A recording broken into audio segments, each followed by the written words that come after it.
Lacrosse community, my name's Ryan Berns. I'm the founder of the Lacrosse Leadership Institute. It's our mission to empower all those that love lacrosse, to recognize the skills you gain from the sport, to ultimately live your best life possible. We're so excited for today's guest, PJ Rovinelli. He's talking about going from the locker room to the boardroom. We're lucky to have him here in Arizona, coaching Desert Vista Lacrosse High School and being a big part of our community. PJ, love that you're here. Thank you so much. For the group that isn't quite aware of who you are or how you got into lacrosse, can you give us a little bit of background on how you found lacrosse in the first place and where your journey's taking you? Absolutely. First off, thank you for having me around. Super humbled. And I got to give a little plug to you, dude. You're a great coach, and people probably don't know that about you, that you know, and I love what you do, man. And as a goalie, you broke my top 5 defensemen that I want in front of me if I'm still taking shots. So, buddy, all right. Shout out to the Otter Pops, right? Let's go. Men's leagues champs. No, that's good, man. I thank you so much. You know, how I started lacrosse, I asked my pops. I was like, Dad, how did I get into lacrosse? And he doesn't remember either, but I think it's from my buddy Dan Mulvey, who I had met in going into 8th grade. He went to another school. We hit it off. We met at the mall, like, you know, back in the day, how we did, you know, 90s kids. And he's like, hey, you should play lacrosse. And so I showed up, and we've been teammates ever since. So we went to high school together and college together. He was my college roommate. You know, my number 1 fearless defenseman in front of me. So that's shout out to Big Dan Mulvey there.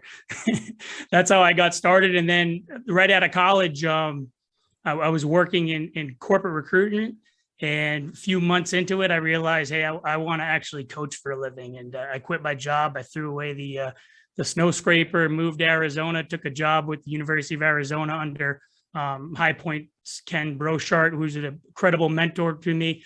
I'm super blessed that guy was the one that really kind of introduced me to coaching, because he's one of the best in the game in terms of value-based coaching. So, and then from there, I did a stint at ASU, Grand Canyon, a little bit of Chaparral.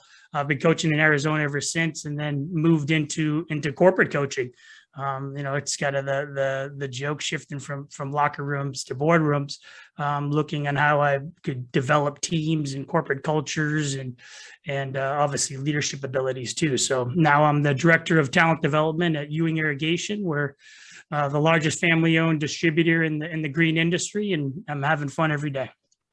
Oh, awesome, PJ. And I want to piggyback on just the start of your lacrosse career. Do you remember your first coach or some of the first things that were told to you as a player? Oh yeah, absolutely. So Coach Gene Zanella, man, he used to say vanilla with a Z, but Coach Zanella, he's pretty, you know, he's pretty well known in Massachusetts. He's an outstanding coach. He's been doing it forever. Great goalie coach. He's been involved in all the camps and clinics. Coached at Framingham High for forever. He's at Dover Sherman now, I believe.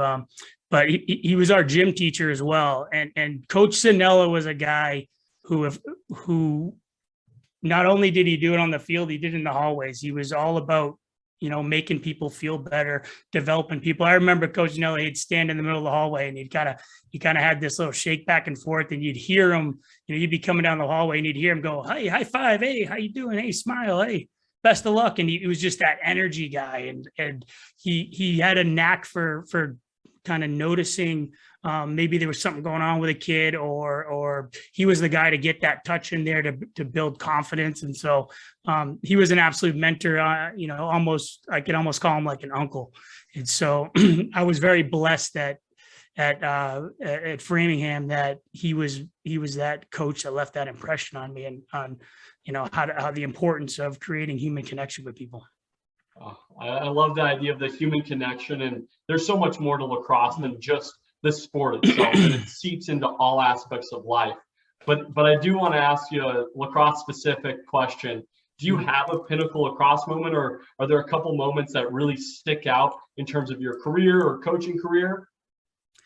Yeah, that's a great question. To me, it's really about the little moments that kind of compound. And so I don't have hey, we won this championship and we won this big game. And I had some great experiences at high school and at Springfield under Coach Bugby, certainly accomplishing things and individual awards, but it's not about that. It's more about the relationships along the way. As a player was my relationship with Coach Zanella, and then certainly Coach Bugby, who's one of the greatest leaders who's in the game, but also just in general. He's a outstanding human being that led under the foundation of family. But it's those little moments. So like, being in one of my players' weddings, like that was one of the greatest moments, or somebody calling me for interview advice for their first job, or they get into a management position or a coaching position and they call back and they're like, hey coach, do you have any advice? It's like, it's those little things or those little cards or notes that you get from former players or current players. It just says, thank you. And it's those moments that make coaching. If I had to pinpoint one, probably there was a pretty significant one while I was at Chaparral. I'd taken over Chaparral High School in Scottsdale. I know you're obviously familiar with the program. And I was talking to a few coaches in the area because, we all know each other. We usually coach in the summer together. And I was asking for their feedback on certain players because I know a lot of these people just know each other.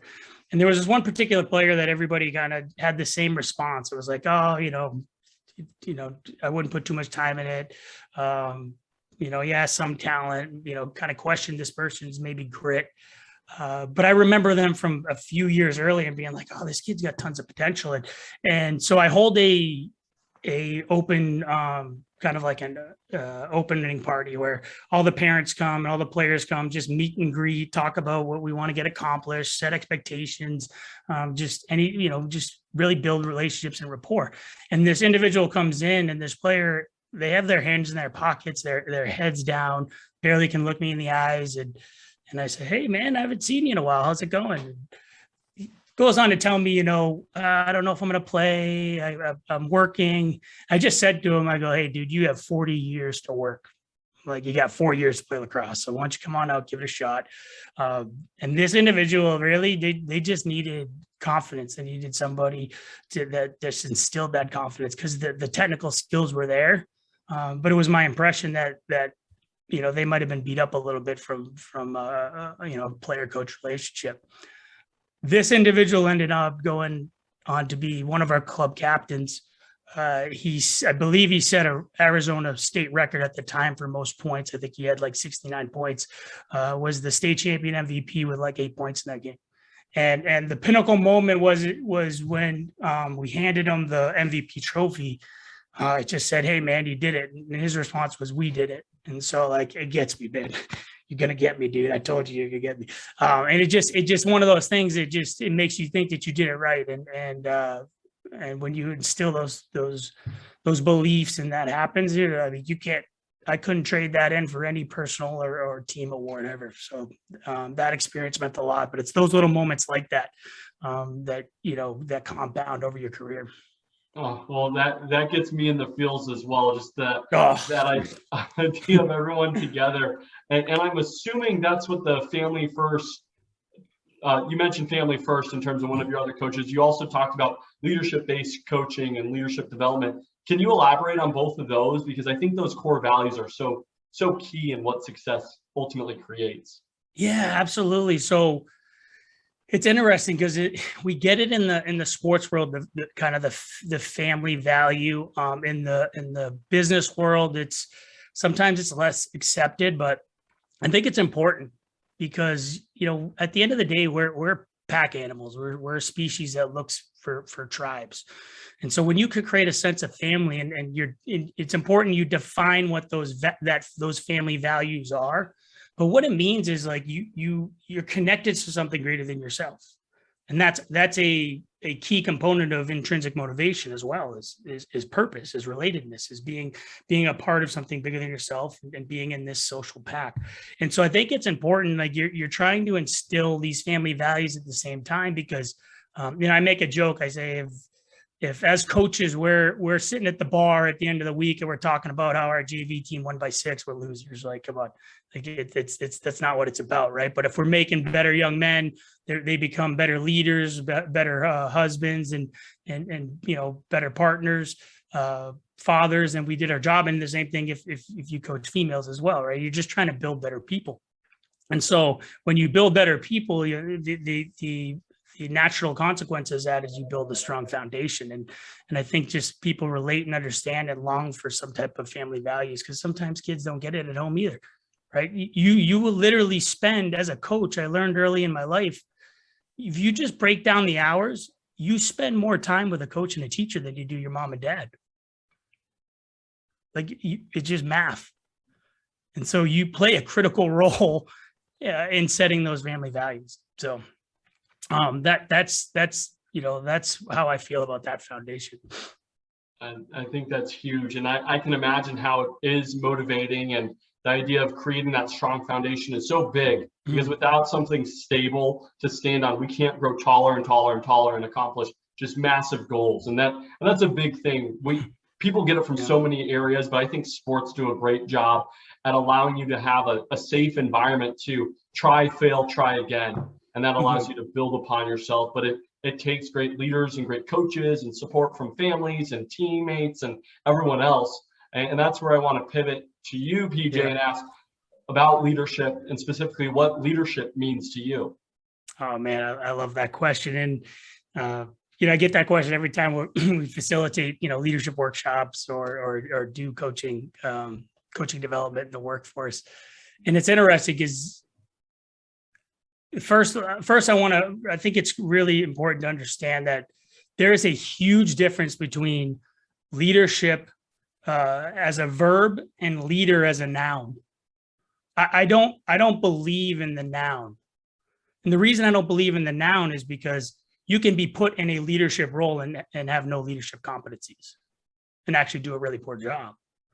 And so, because you're the manager, because you're the coach, because you're in a leadership position doesn't make you a leader, and vice versa. And so, one of the great expressions that I love to have on the teams is you don't need a C on your chest to be a captain, right? Because that's a noun. Now, if you're the captain, you should have leadership ability, and you should build that into your selection process. But leadership's a verb, right? And I believe in the concept of servant leadership. And so I think, you're there to serve other people.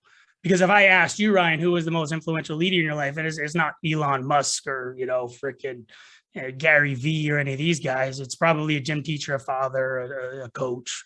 And if I ask you why, most likely you're going to say because they poured into you, they gave you confidence, they held you accountable, and so they gave you their time, right? And it was selfless. It was for you to develop. And so I believe in servant leadership as the verb. The noun means absolutely nothing. I really appreciate that perspective of this, PJ, because I think servant leadership's the biggest thing. That we've heard the analogy of, hey, some of the best leaders, they lead from behind. And if you're in a dark cave, your team's in front of you, but the leader's the one holding the flashlight, making sure everyone can see the path, and they're making sure that you see the pitfalls and making sure that everyone stays safe. But it's being there and showing up time and time again where you build that trust. And ultimately, when you have trust and you can take chances, that's where you start to see success. Can you share some examples, PJ, of how you've been a servant leader, or whether it's professionally or on the lacrosse field? Sure. Yeah. I've been super blessed to have led almost every team I've been a part of as a captain, and in the workforce now, I have the challenge of being a director of a roughly seven member team, and almost all those individuals. I'm in irrigation distribution. I don't know anything about sprinklers, dude. Right. And so I have several people on my team that have been in the industry longer than I've been alive. Right. And so when you're faced with these leadership situations, and I'm blessed for those opportunities, you have to have a game plan.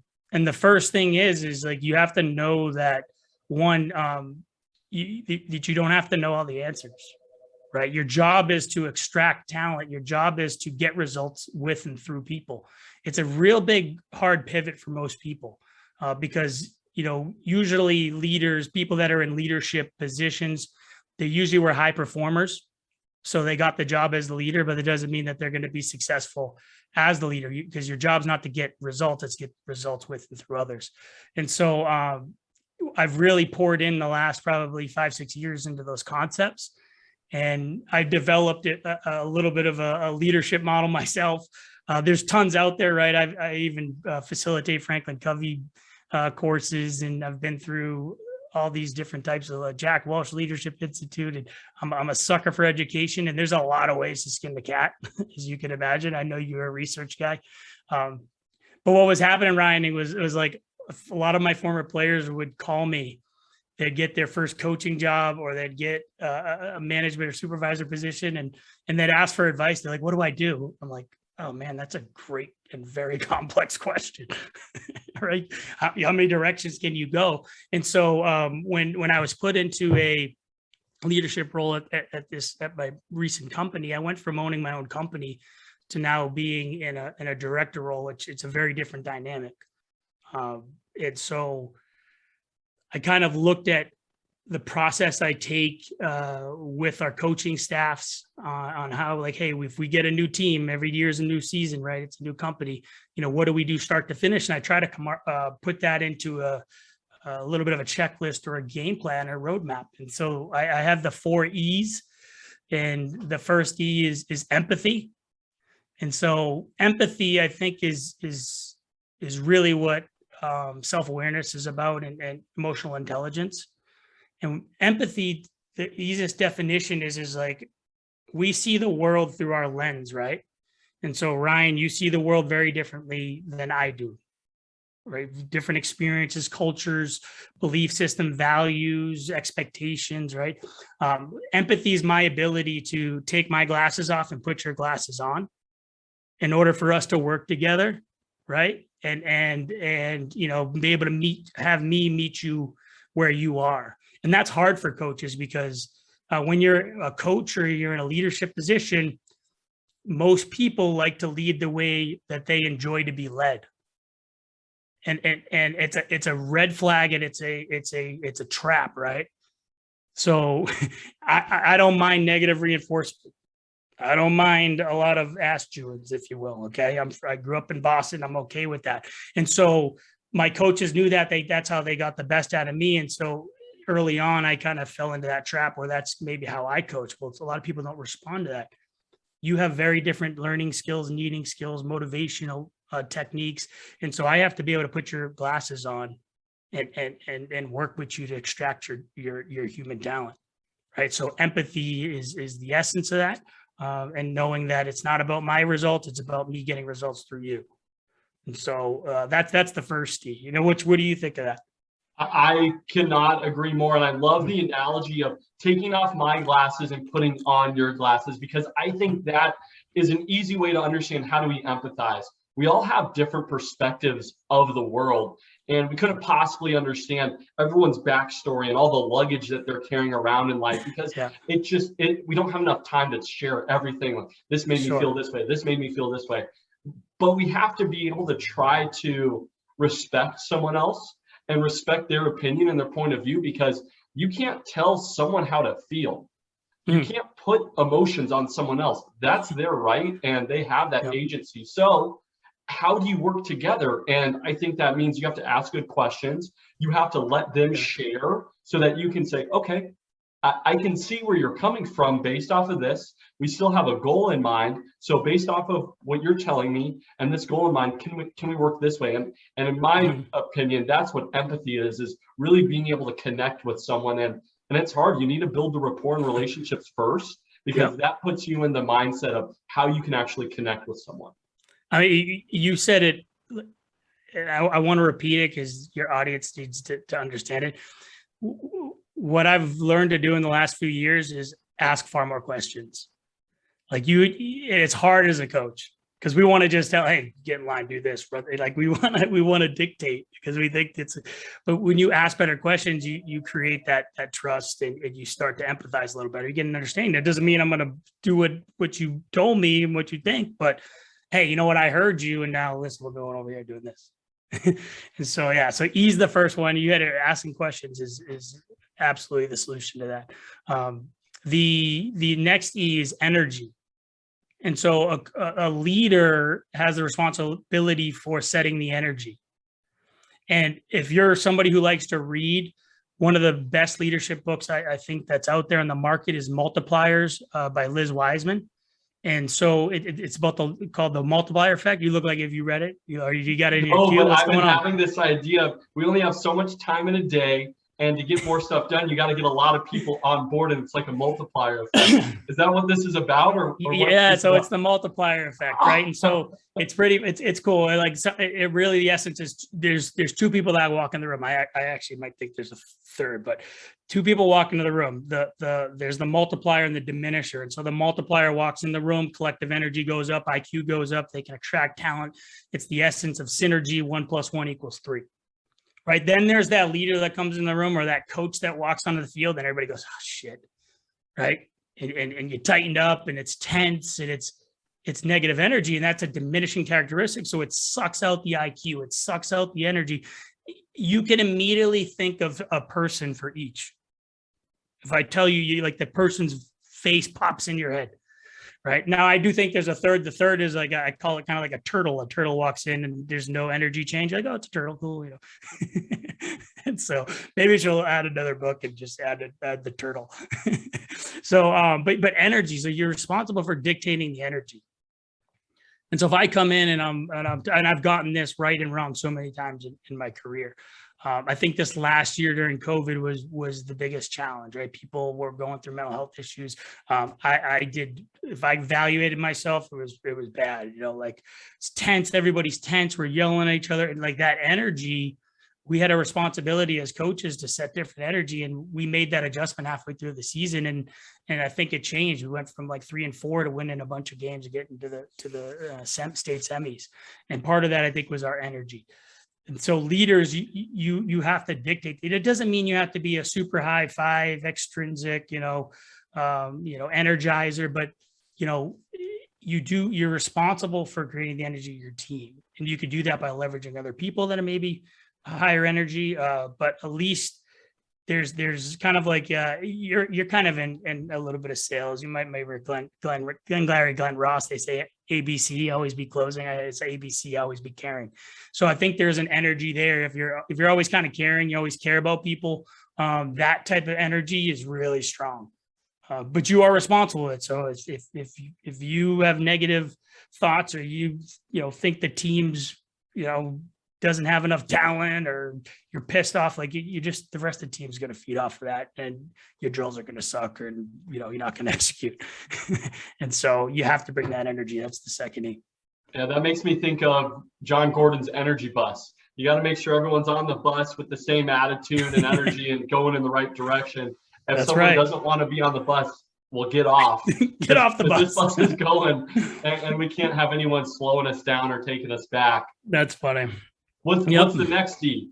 So the next D is expectations, right? This is a huge one. And so expectations, a lot of times lack of performance or execution or poor execution boils down to expectations, meaning that Ryan, you expected, you thought you had to do something different. There was a miscommunication between what I think and you think, or there's misinformation. You don't have the knowledge or resources to get the job done. And so when you set very clear expectations, and that's why I think you've seen my practice plans, right? It's like there's a learning objective for almost every drill. We use cues.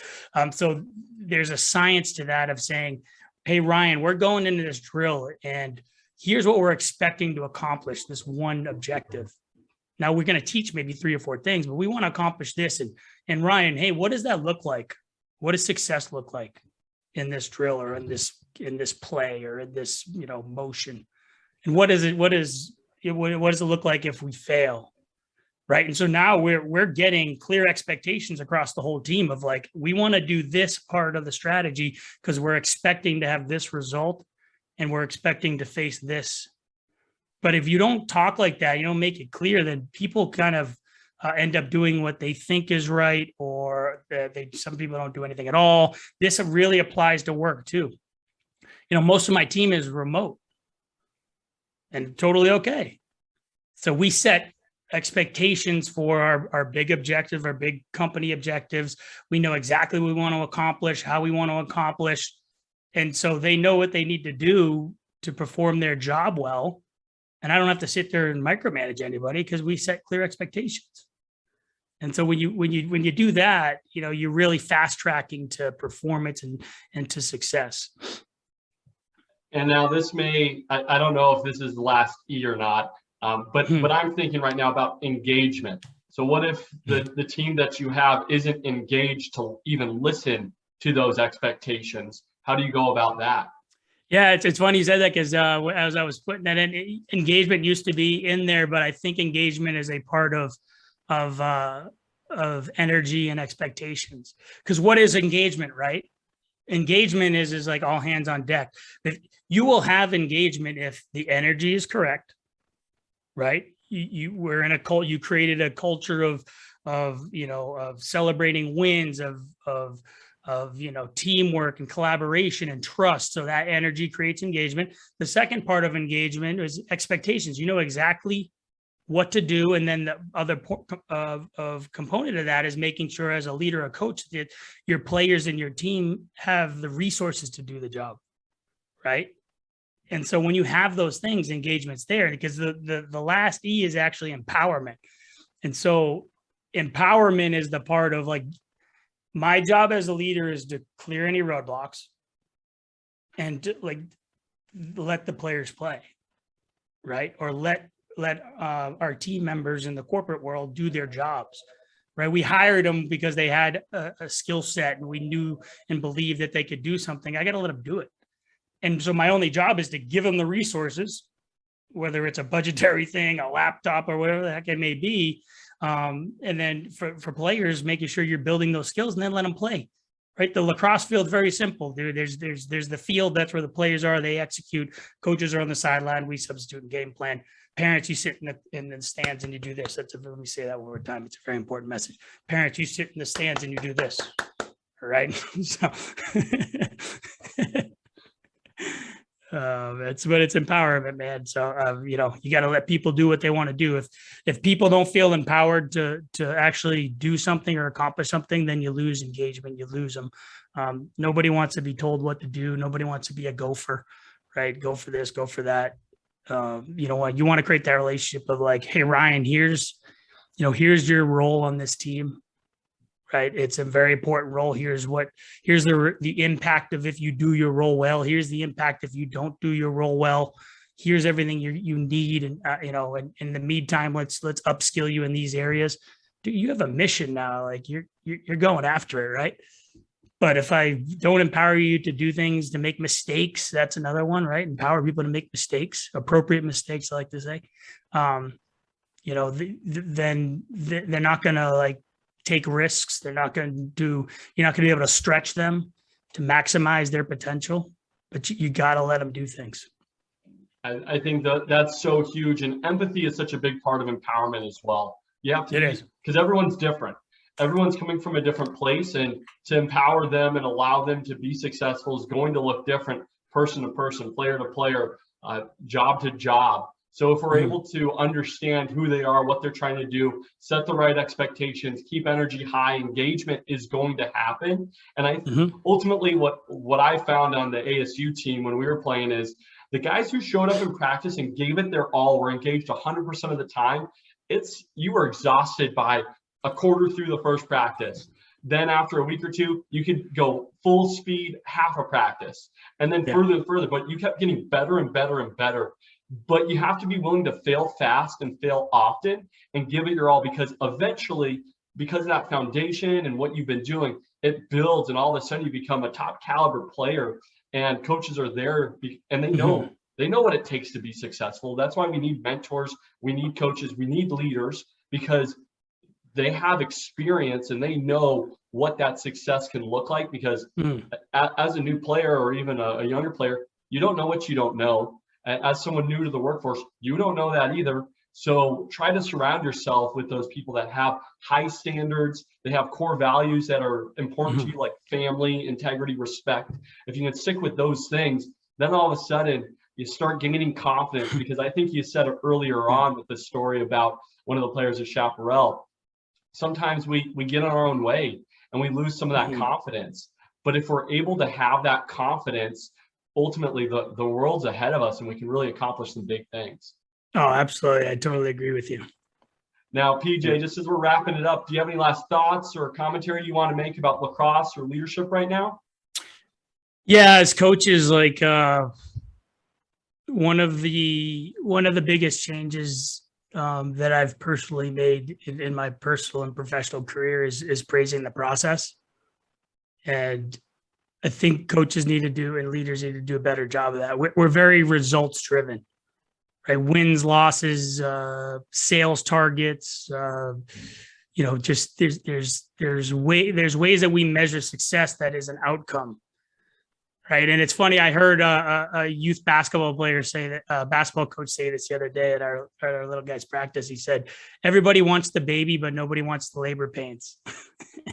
And so it's just amazing. I'm like, man, I wish I came up with that. What that's really, he's talking about the process. Nobody, if you're a player trying to look to be the best player that you can be or get to the next level, you need to fall in love with the process. I know you've heard me say this at Desert Vista. It's that, hey, trust the process, commit to the process, because that's what's, the result is just, it's an end point.